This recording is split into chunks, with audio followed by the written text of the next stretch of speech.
député de Rivière-du-Nord.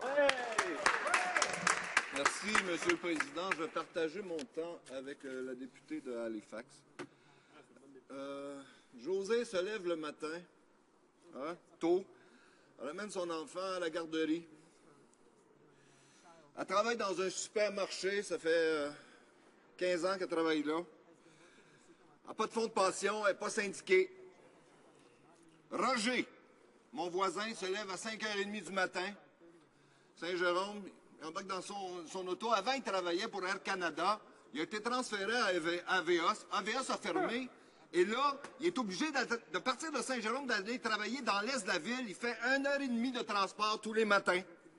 Denise a 75 ans, a des problèmes de santé. Elle va à l'hôpital, elle attend 15 heures à l'urgence.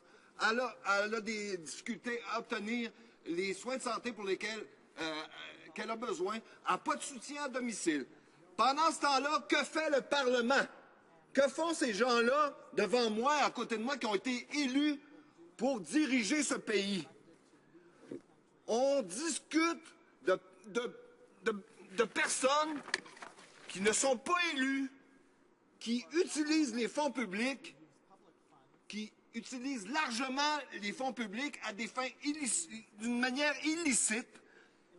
Quand José, Roger et Denise reviennent à la maison le soir, qui écoutent la radio, qui entendent parler de Duffy, de Wallen, de Brazo, de Harp, vous dégoûtez les gens de la politique. C'est pas compliqué. Il y a une crise morale et sociale au Canada par rapport à l'élite politique.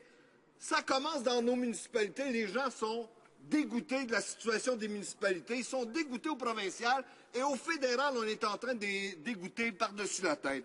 C'est pas croyable d'abuser des fonds publics comme ça. Et à partir d'une situation de nomination qui sont totalement illégitimes. Qui sont ces gens au Sénat? Qui sont ces gens? Avant que les scandales ressortent, je m'intéressais peu à la composition du Sénat. Mais récemment, j'ai regardé les noms des gens et pour les raisons pour lesquelles ces gens-là sont là. Et c'est odieux. On ne peut pas accepter ça. On ne peut pas accepter qu'une partie de notre démocratie serve à... C'est-à-dire qu'un instrument politique comme le Sénat serve à récompenser des collecteurs de fonds. C'est pas croyable. La liste est immense. Il y en a autant chez les libéraux que chez les conservateurs. Évidemment, c'est des amis. Un chum, c'est un chum. Mais je regarde les gens qui ont été nommés là par le Parti conservateur. C'est incroyable. Les amis libéraux, on va commencer par eux autres. David Smith, c'est un président de campagne nationale de levée de fonds. James Cohen, vice-président de la campagne de la Nouvelle-Écosse, levée de fonds aussi. Les amis conservateurs, j'en ai là un puis un autre. Merci. Irvin Gernstein, agent de financement du parti. Judith Steinman, vice-présidente à la course au leadership, encore des petits amis. Président du Parti conservateur, Donald Plett. David Brawley, principal donateur. Et la liste n'en finit plus. C'est une planque pour les copains du parti. On ne peut pas accepter ça. C'est une situation incroyable. Quelqu'un peut me dire dans cette chambre pourquoi Jacques Demers est sénateur? J'apprécie le monsieur, je l'ai apprécié comme entraîneur de hockey. Mais là, il est derrière un banc d'une équipe qui dort au gaz. José Werner, qu'est-ce qu'elle fait là? Les gens n'ont pas voté pour elle. C'est une candidate défaite. Le lendemain de son élection, on l'envoie... Non. Non, inadmissible. Pourquoi vous applaudissez? C'est pas croyable. C'est outrageux. Les gens en ont marre. Vous dégoûtez les gens de la politique. Les gens ne vont plus voter. Et ça, c'est la victoire de ceux qui dirigent ce pays-là d'une manière totalitaire, j'oserais dire, sans aucune morale. Puis c'est là qu'on en est rendu. La légitimité. Les ancêtres se sont battus. 1834, les 92 résolutions au Bas-Canada pour avoir un gouvernement responsable. Des gens élus qui sont responsables face à un Parlement pour faire les lois, les administrer, ils sont redevables par rapport aux gens qu'ils ont élus. Mes ancêtres ont été pendus pour ça. On se retrouve avec des gens qui peuvent renverser des décisions des élus du peuple sans rendre compte à personne. Inadmissible. On n'admet pas. Les libéraux font peur au monde. C'est un parti qui fait peur au monde. Je l'entendais. Avec votre motion, vous allez paralyser le Parlement. On ne pourra plus passer de loi.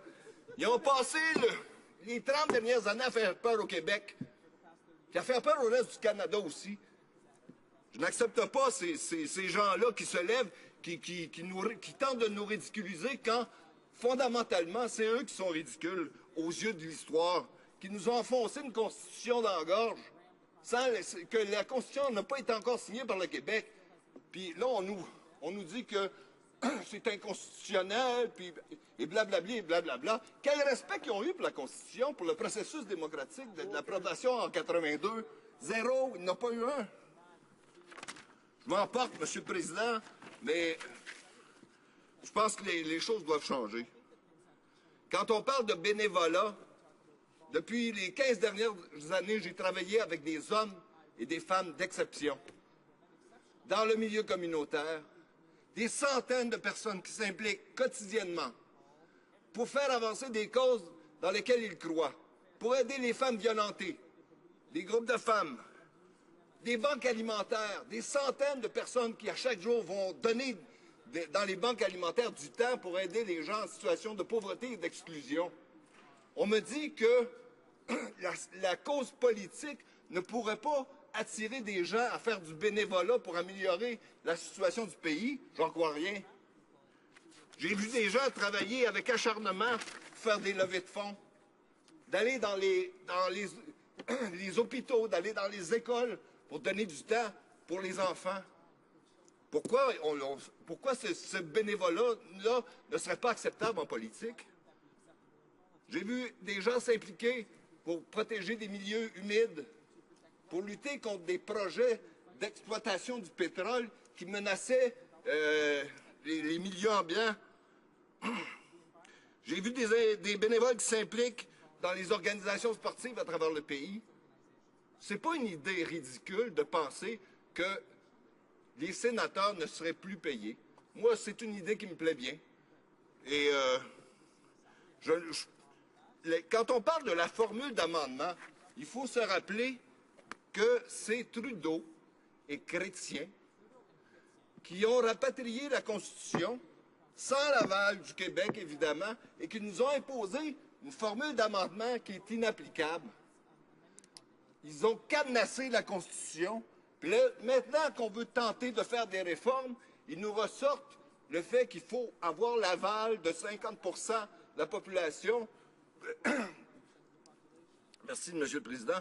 Plus 7 provinces. Et cette formule d'amendement-là, elle n'a pas été avalisée par le Québec. Et en fait, la Constitution est en porte-à-faux par rapport à la population.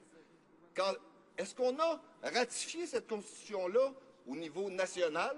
Est-ce qu'il y a un vote qui a été tenu sur cette Constitution-là? Les gens sont tannés, les gens sont désespérés de la situation. Et pour ça, je pense que le débat d'aujourd'hui fait avancer. Puis je parle aux gens, à la population qui nous regarde à la télévision. Ici, je ne veux pas convaincre personne, parce que ces gens-là sont désabusés. Et ces gens-là, les gens qui sont en pouvoir présentement, utilisent leur pouvoir à leur propre fin. Mais si vous voulez avoir des gens responsables, des gens qui vont faire avancer la situation politique au Canada, votez pour le NPD.